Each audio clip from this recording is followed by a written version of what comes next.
Сегодня будем готовить необычное мясо, точнее мясной рулет по старому бабушкиному рецепту. Я когда-то помню, когда в детстве приезжал, это было так вкусно, так незаменимо, а самое главное, когда мы были детьми, мы очень не любили, чтобы продукты были жирными. Поэтому у нас сегодня все получится просто, вкусно и без какого-либо жира. Всем привет, друзья! Для начала нам понадобится кусок мяса, не жирного, но так, чтобы он хорошо подходил на отбивные.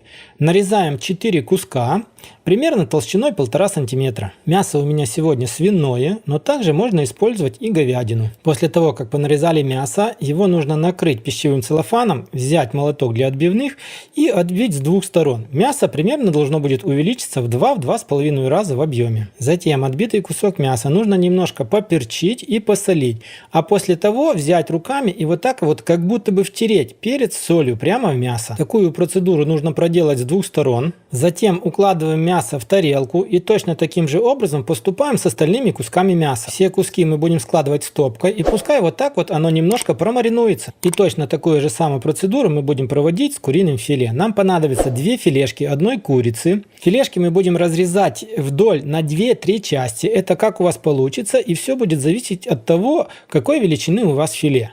Точно так же мы накрываем куриное филе пищевым целлофаном, берем молоток, маленькими зубьями стараемся отбить, тоже чтобы мясо увеличилось в объеме примерно в 2-2,5 раза. Но смотрите, не перестарайтесь, чтобы в мясе не было дырок. Дальше каждый кусок мяса нам точно так же с двух сторон нужно будет поперчить, посолить. Соль с перцем нужно будет руками опять-таки втереть в мясо, чтобы оно хорошо пропиталось. И опять все будем укладывать стопкой, чтобы оно все промариновалось в собственном соку. Ну а затем нам понадобится терка и 3-4 зубчика чеснока. Чеснок нужно будет натереть на мелкую терку. Натертый чеснок пока что отставляем в сторонку. Ну а дальше нам только остается собрать наш рулет вместе. Берем пергаментную бумагу, застилаем разделочную доску, берем свиное мясо, то, что мы отбивали на отбивные, и вот таким вот способом будем укладывать одно на второе, так сказать, лесенкой, чтобы когда мы будем сворачивать, у нас был хороший зацеп, как будто бы было одно сплошное полотно из мяса. Затем нам нужно взять чеснок и постараться равномерно распределить его по всей поверхности свиного мяса. После чеснока нам нужно взять целые зерна горчицы и тоже распределить их по всей поверхности свиного мяса.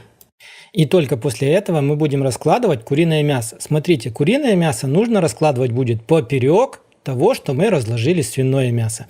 Это для того, чтобы был более хороший сцеп и более хорошо держался рулет.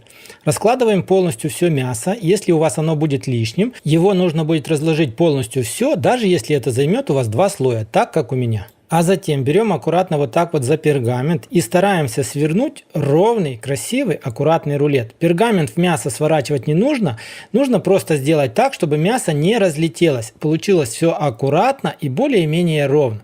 Ну а далее в этот же пергамент нам нужно постараться завернуть полностью весь рулет. В этот момент старайтесь сделать так, чтобы получилось все как можно более поплотнее. Затем берем нитки и полностью хорошо обвязываем весь рулет. Если же вы это не сможете сделать сами, попросите, чтобы вам кто-то помог.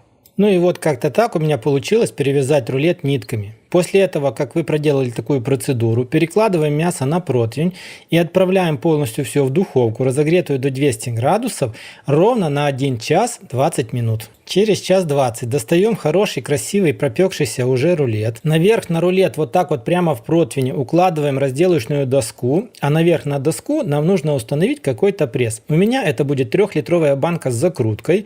И в таком вот положении нужно вот это все будет оставить минимум на 3-4 часа. Если это простоит у вас целую ночь, будет даже лучше. Ну что ж, у меня прошло ровно 4 часа. Разрезаем нитки, убираем полностью все нитки и разворачиваем с пергамента наш рулет. Как видим, мясо от пергаментной бумаги отстает очень хорошо, очень красиво. Все получилось точно так же, как в детстве делала бабушка. Получилось красиво, аккуратно и что-то похоже немножко на гусеницу. Ну и настал вот этот момент истины. Берем нож и начинаем разрезать наш рулет. Видим, что рулет разрезается хорошо, легко, держит форму, ничего нигде не рассыпается, не распадается. В разрезе такой рулет смотрится просто шикарно. Жиру здесь нет, а такое ощущение, как будто бы вот это белое мясо, это есть сало.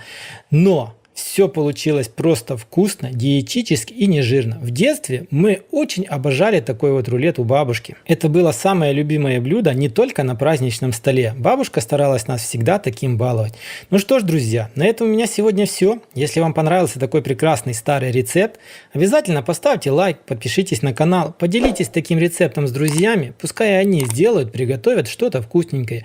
Ведь здесь мы не использовали ни грамма химии. А если вы сами приготовите хоть раз такое блюдо, я уверен, что про магазинную колбасу вы забудете навсегда. Всем пока, всем до скорых встреч на канале Аппетитная кухня.